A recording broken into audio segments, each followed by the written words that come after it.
Sejam muito bem-vindos, amados meus, aqui à aula Café, Escravidão e Trabalho Livre, né? Mas antes de iniciar os nossos trabalhos propriamente dito, eu tenho um aviso.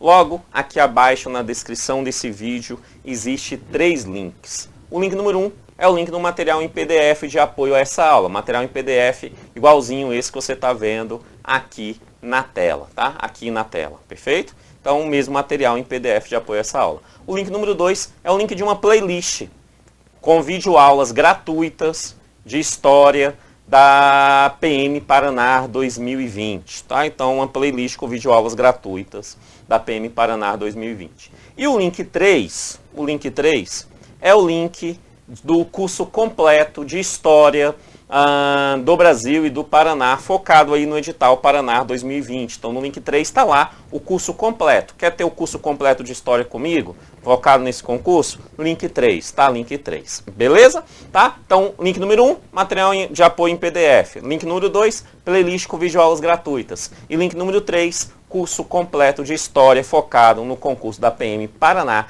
2020. Então, vamos iniciar os nossos trabalhos. Nós estamos no título do Café, Escravidão e Trabalho Livre, né? Eu dividi esse título em 3 partes. A primeira parte foi a aula anterior, onde nós vimos sobre o café, né? Vimos lá o histórico do café, desde o seu início, lá no Vale do Paraíba, né? Fluminense, né, que depois vai para o Vale do Paraíba Paulista, vai toda aquela historinha que a gente viu, chegando até o Paraná, tudo aquilo que nós vimos, né, aquele histórico da aula anterior. E agora nós vamos entender o contexto do trabalho escravo dentro dessa lavoura do café, beleza?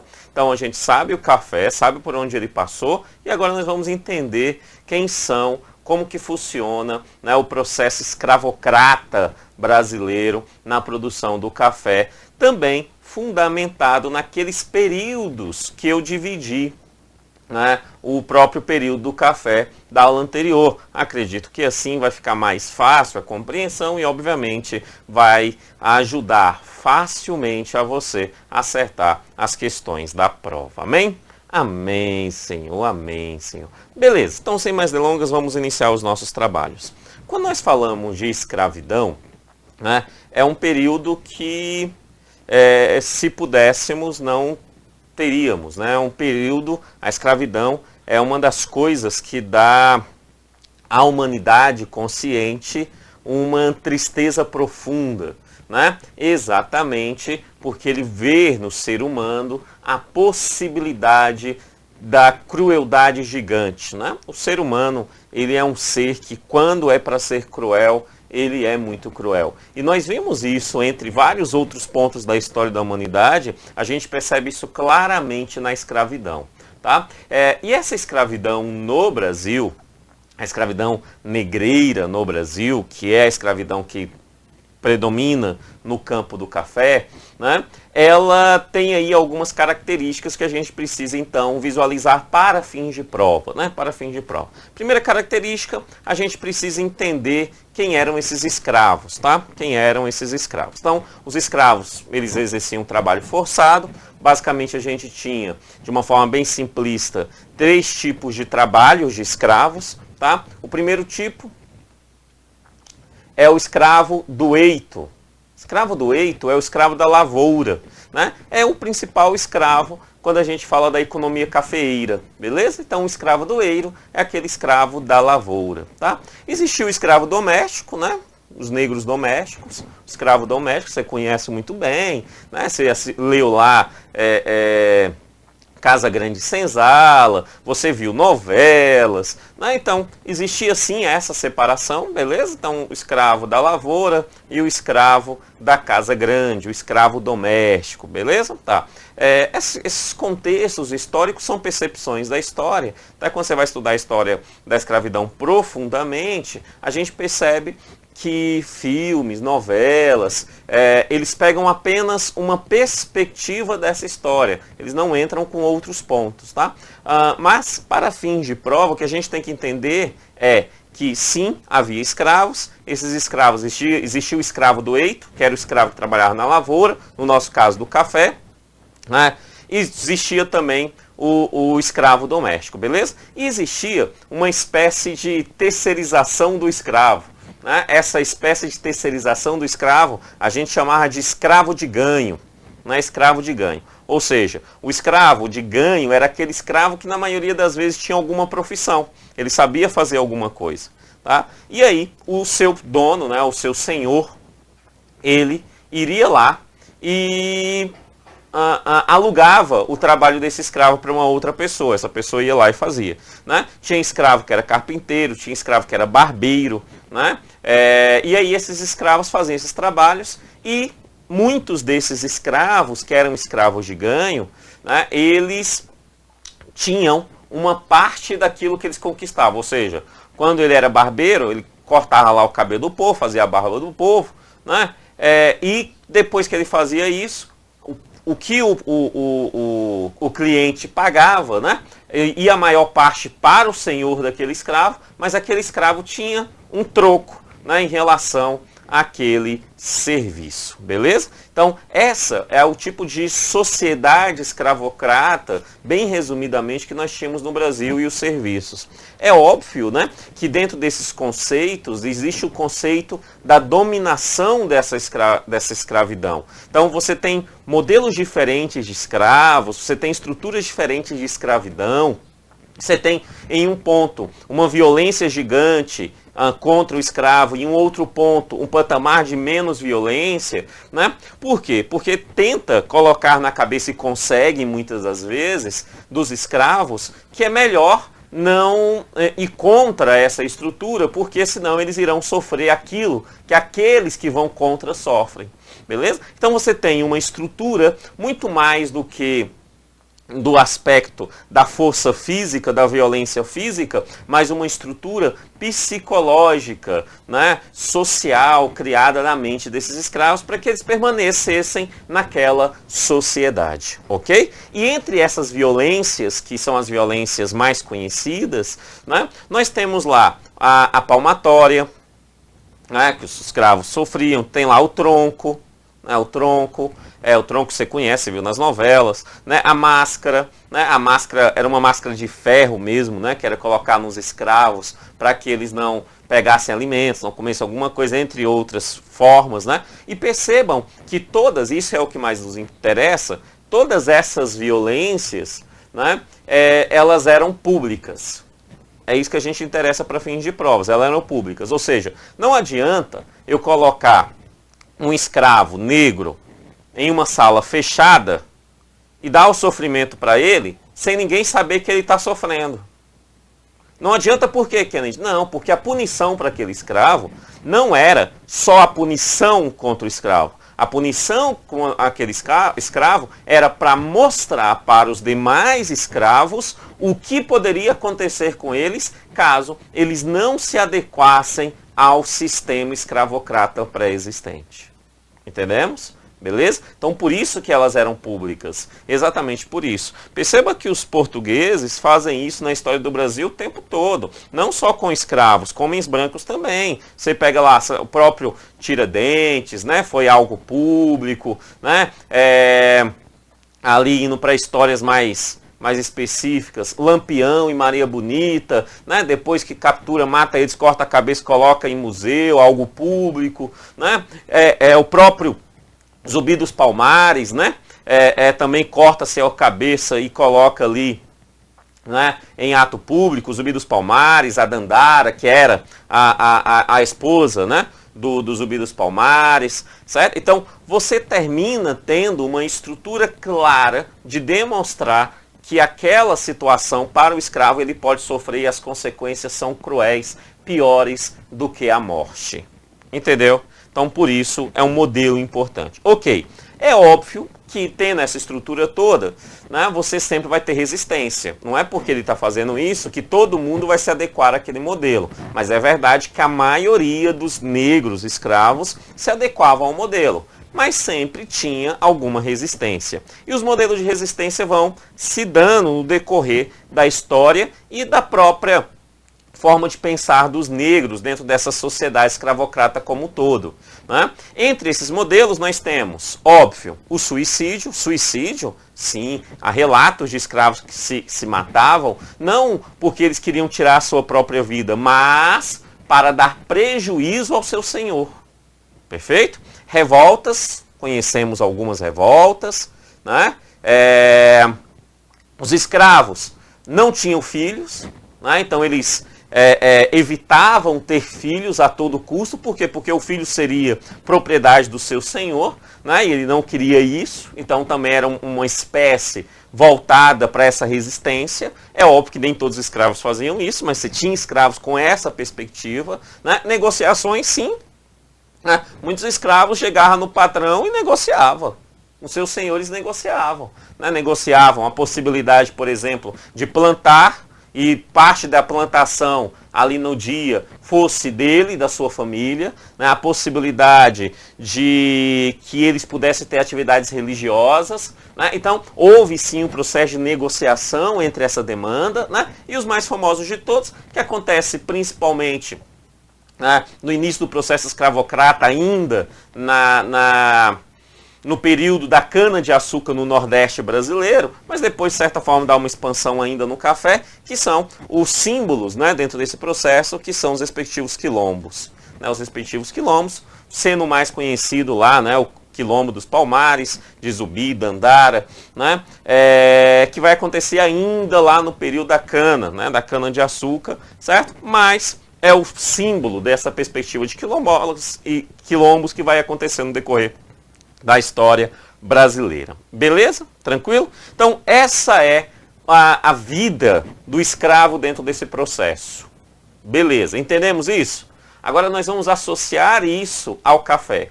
Como que houve essa relação do escravo para com o café?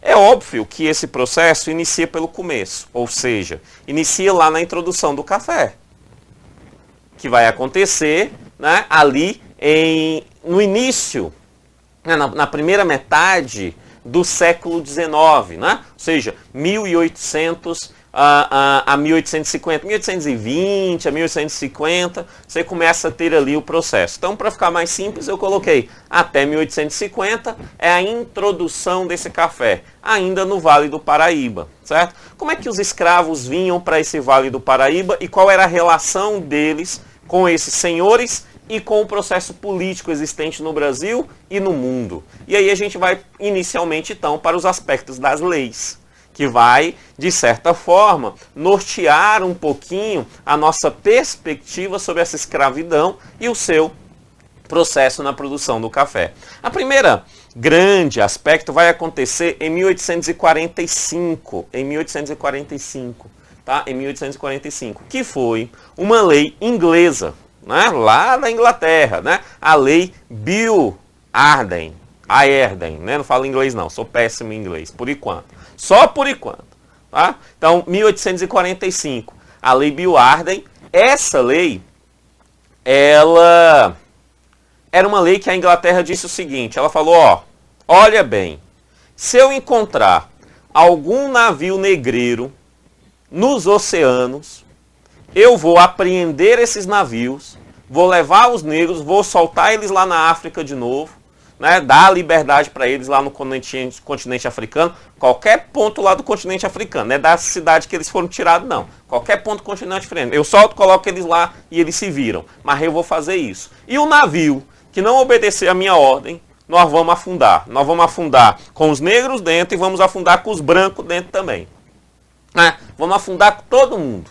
certo? Não obedeceu a ordem, vamos afundar. Certo? E esse processo, a Inglaterra não fez só uma ameaça, ela realmente virou o que nós podemos chamar de polícia do mundo. Ela virou policial do planeta em relação à escravidão. A Inglaterra teve sim uma relevante importância no processo do fim da escravidão. Não por méritos necessariamente humanitários, mas por méritos econômicos capitalistas, né? O capitalismo está surgindo e crescendo nesse processo, e a Inglaterra ela cresce nessa velocidade, então ela precisa de todo esse desenvolvimento, né? Já estava tendo lá a Revolução Industrial, tal, então você tinha um mercado novo a ser explorado, e a Inglaterra começou a estar dando essa dominação durante esse aspecto desse processo. Beleza? Tranquilo? Bom demais. Então a Inglaterra ela faz isso, né? Quando faz isso, isso significa que navios negreiros que chegavam ao Brasil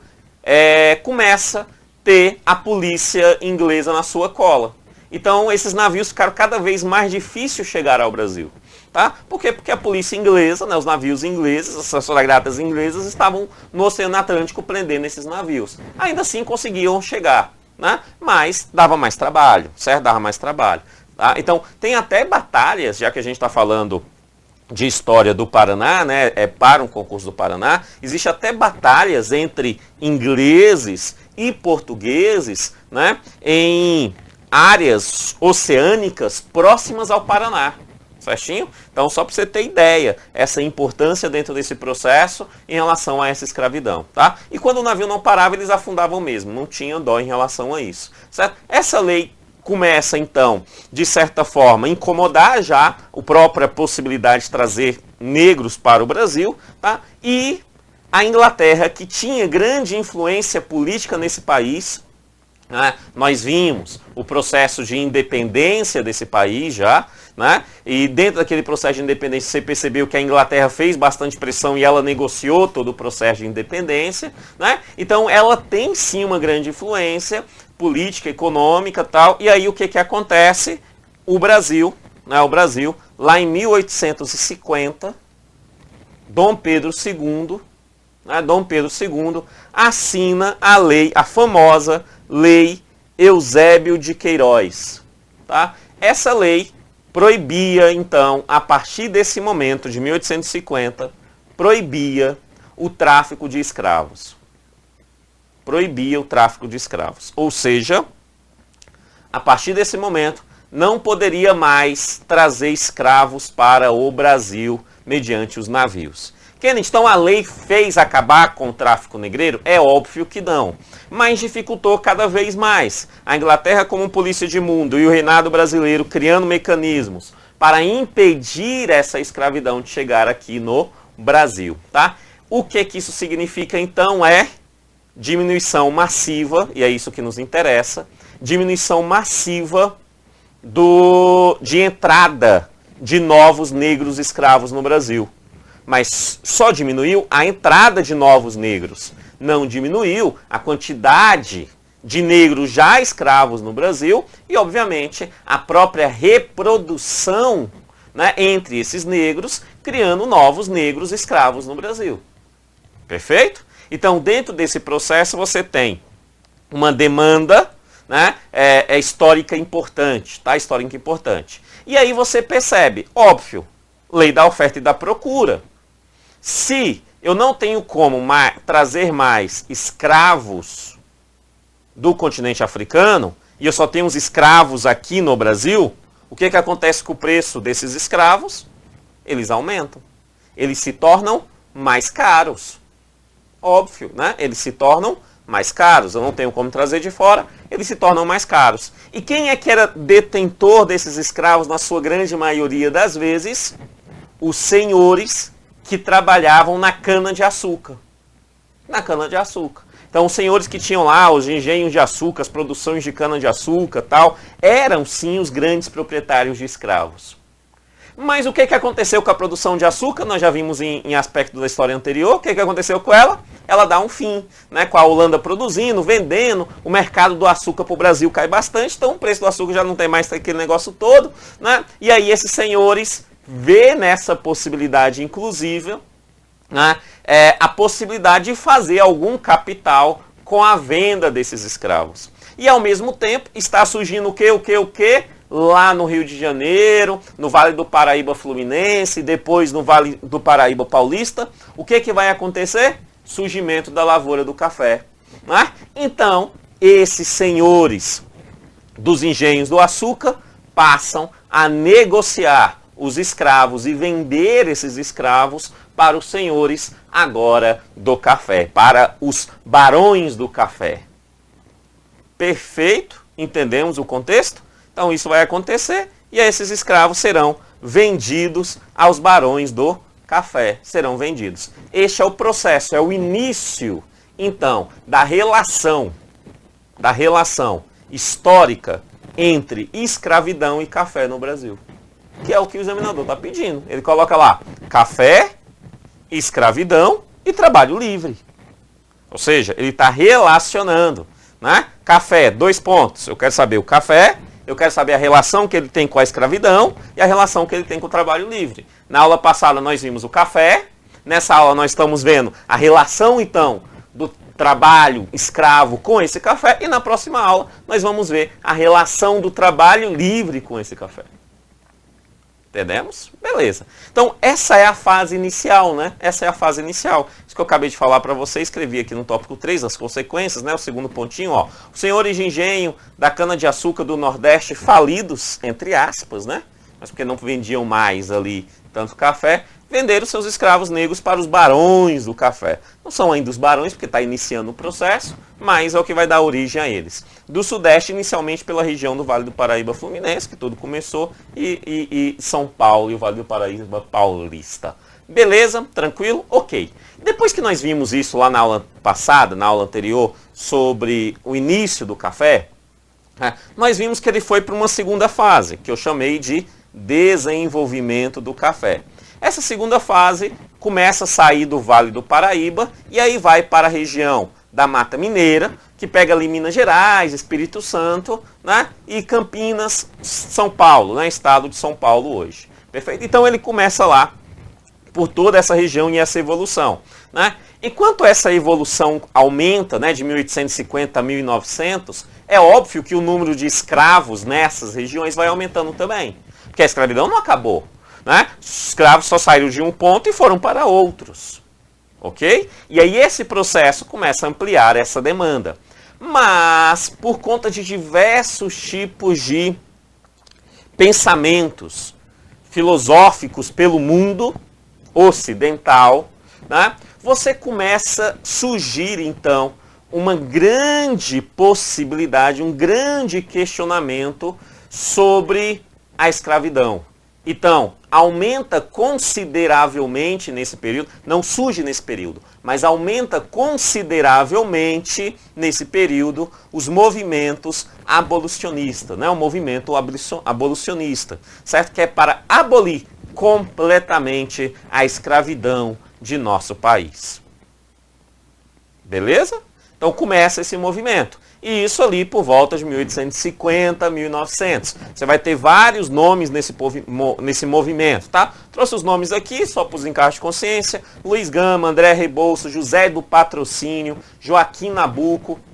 São nomes, né? Mulatos, são homens que lutaram ali para esse movimento abolicionista. Beleza? Tá? Buscando o movimento abolicionista. Abolir a escravatura. Acabar com a escravatura. Com a escravidão em nosso país. Beleza? De boa? Ok, tá. E aí, obviamente, essas ideias, elas ecoam. E ecoam politicamente. Ecoam socialmente e ecoam politicamente. Ecoam socialmente e politicamente internamente no Brasil e externamente, e de forças externas, e de força de outros países, né, consumidores, inclusive desse café. Beleza? Dentro dessa pressão externa, principalmente, e pressão interna, social interna, e as revoltas que estavam acontecendo com negros, aquele negócio todo, e o modelo econômico mudando cada vez mais no planeta, né? Você então tem, obviamente, mudanças para esse caminho. E a partir daí começa a surgir então ações governamentais de Dom Pedro II voltado para o fim dessa escravidão e da sua relação com esse processo. A primeira então que a gente pode destacar dentro desse período vai acontecer em 1871. a famosa Lei do Ventre Livre. Ela ficou conhecida assim, né? Mas ela é a Lei Rio Branco, certo? É a Lei do Ventre Livre. A Lei do Ventre Livre. Ela é uma lei que dá início, né, ao processo de abolição. Basicamente, o que eu entendo dessas leis, isso é uma percepção minha, tá? Tentando entender a mente de Dom Pedro II, entender a mente dos políticos do Brasil à época e dos senhores do café e de outros em relação à escravidão, eu entendo que essas leis, elas não são nada mais do que avisos. Do que avisos. Quer dizer assim, se preparem, senhores do café com mão de obra escrava. Se preparem. Por quê? Porque a abolição vai acontecer. Eu não tenho mais como suportar o processo de escravidão em nossos países. E eu não estou falando de suportar moralmente, de forma humanitária. O que eu estou falando é de forma econômica e política, tanto internamente quanto internacionalmente. Então, Dom Pedro II começa a dar aviso aos senhores que a abolição vai acontecer. E como é que ele faz isso? Ele faz isso com algumas leis que antecedem a Lei Áurea. Entre essas leis, a primeira é a Lei do Rio Branco. Né? As anteriores, né, a gente já viu lá, tal, que já vem com esse processo, né, que acaba com o fim do escravo negreiro, tal, mas já dentro desse processo de desenvolvimento do café, a gente percebe isso claramente. Então, ele vai fazer a Lei do Rio Branco, que é a Lei do Ventre Livre, dizendo assim, ó, vai acontecer lá. Mas, por enquanto, olha o que essa lei diz. Ela diz assim, a partir da assinatura dessa lei, qualquer criança nascida, que nasce depois dessa lei, já nasce livre. Se nasceu um dia antes da lei, é escravo. Nasceu um dia depois da lei, é livre. Simples assim, já nasce livre. Beleza? E o senhor da fazenda, dono da escrava, que teve essa criança, é o responsável por essa criança. Ele vai ter que sustentar essa criança. Vai ter que sustentar essa criança até os seus 8 anos. Até os seus 8 anos de idade. Beleza? E aí, quando essa criança completar 8 anos de idade, esse senhor tem duas escolhas. Duas escolhas. A primeira escolha é explorar essa criança dos 8 aos 21 anos.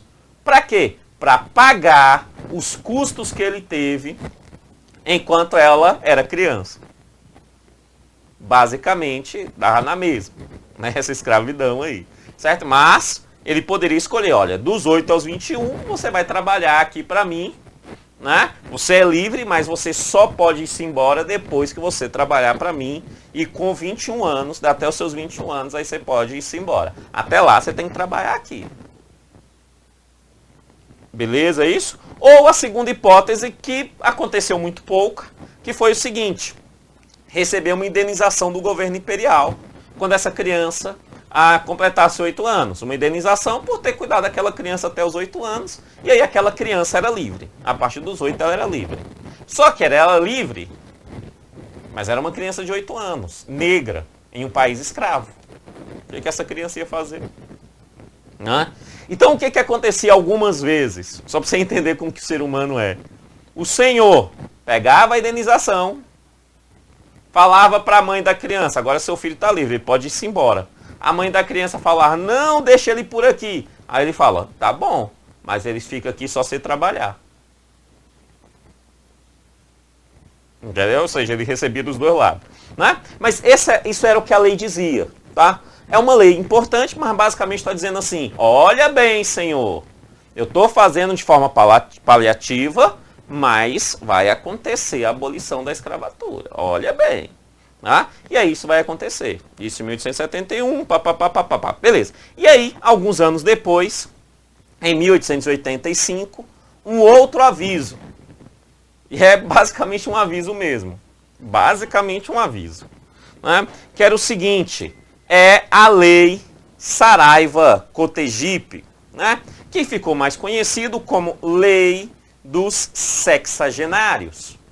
Lei dos Sexagenários. Basicamente, essa lei diz o seguinte, que quando o escravo ou a escrava completasse 65 anos de idade, essa pessoa se tornava agora livre.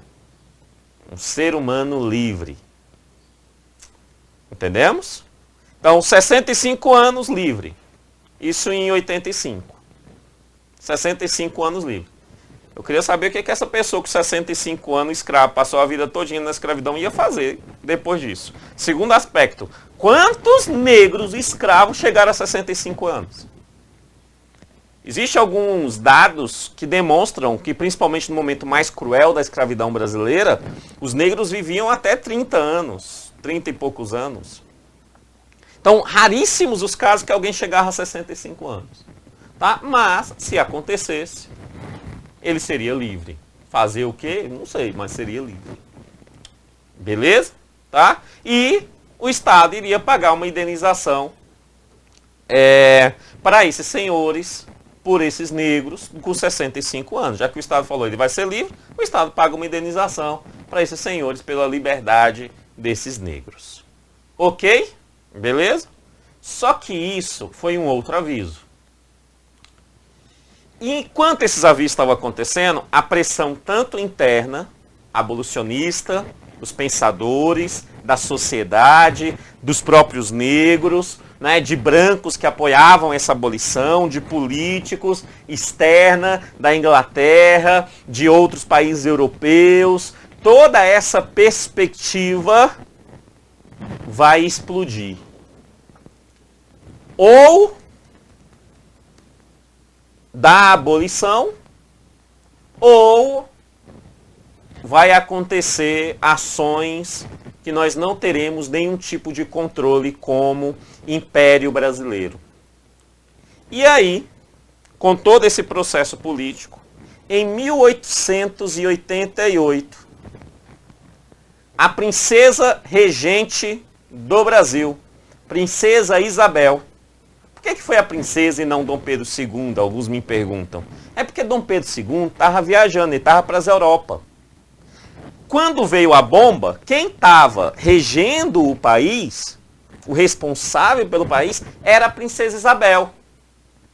E sim, Princesa Isabel era adepta ao abolicionismo. Sim. Perfeito? Tá? Ela já tinha essa mentalidade, né, voltada para um mercado mais livre, que estava crescendo no processo europeu. Não dá para falar que os imperadores brasileiros eram pessoas que não conheciam o mundo, eles conheciam o mundo. Dom Pedro II era um cara genial, estudado, muito, muito, muito acima da média dos reis da Europa. Isso eu tenho certeza. Não é? Então era um cara, e Princesa Isabel também da mesma forma. Então, é óbvio que vem essa bomba, o pai tá lá, a princesa tá aqui, ela é a favor da abolição, ela tá com a caneta na mão, e essa bomba vai explodir na mão dela, o que ela faz? Ela fala, vai explodir nada, eu vou cortar esse pavio. E essa bomba pode se tornar retardada lá na frente, mas agora na minha mão não explode não. E aí ela vai lá em 1888 e assina a Lei Áurea. A Lei Áurea, que acaba com a escravidão no Brasil, transformando todos os seres humanos escravos agora em seres humanos livres. Livres. Não existe mais escravidão, legalmente falando, no Brasil a partir da Lei Áurea. A partir da Lei Áurea. Então, esses negros, eles passam a ser homens livres. Passam a ser homens livres. Ponto. É isso que a lei faz. O que isso significa? Que vai ter festa, uhul, fogos de artifício, uhul, os abolicionistas, os negros vão para as ruas, você tem imagens que retratam isso da época, né? Vão para a rua comemorando tal, essa liberdade toda, mas é uma liberdade. É uma liberdade. Ou seja, os senhores das terras continuam sendo senhores das terras. Esses escravos já não são mais escravos. Já não são mais escravos. Mas do que eles irão viver? Eles se tornam livres, mas não têm condições, não têm estudos. Aqueles negros que tinham alguma profissão, continuavam na sua profissão. Carpinteiro, né? Barbeiro, certo? Aqueles que trabalhavam na lavoura, muitos deles, o que aconteceu?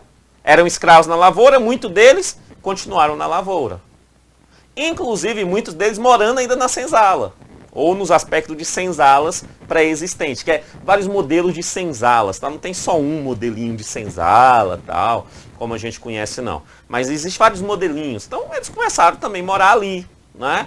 E trabalhar para o patrão, ganhar um negocinho aqui, um outro ali. O processo de enculturação, de mudança da cultura do senhor em relação a esses escravos, e desses escravos em relação ao senhor. O processo cultural ainda está inserido dentro desse processo. E, ao mesmo tempo que isso acontece, obviamente você está tendo uma introdução no Brasil de trabalhadores brancos e livres. De trabalhadores brancos e livres. Perfeito? Então os negros deixam de ser escravos e agora se tornam trabalhadores livres, sim, apesar do aspecto cultural ainda demorar algum tempo, mas ao mesmo tempo começa a entrar europeus brancos e livres nesse processo. Só que essa relação do trabalho livre com o café, nós vamos ver na próxima aula. Entendemos então a relação da escravidão, como que se deu, desde o seu início vindo para o café até o seu fim, com a Lei Áurea e a sua relação política e social com essa demanda do café, que é até mesmo um aspecto internacional sobre esse ponto. Então, só lembrando, logo aqui abaixo na descrição desse vídeo, existe 3 links. Link número 1, material em PDF de apoio a essa aula. Link número 2, uma playlist com as videoaulas gratuitas, né? Vai lá, assiste as videoaulas gratuitas. E o link número 3 é o curso completo de História comigo, professor Kenneth Santos, focado aí no concurso da PM Paraná 2020. Muito obrigado, que Deus abençoe e até depois. Valeu, tchau, tchau.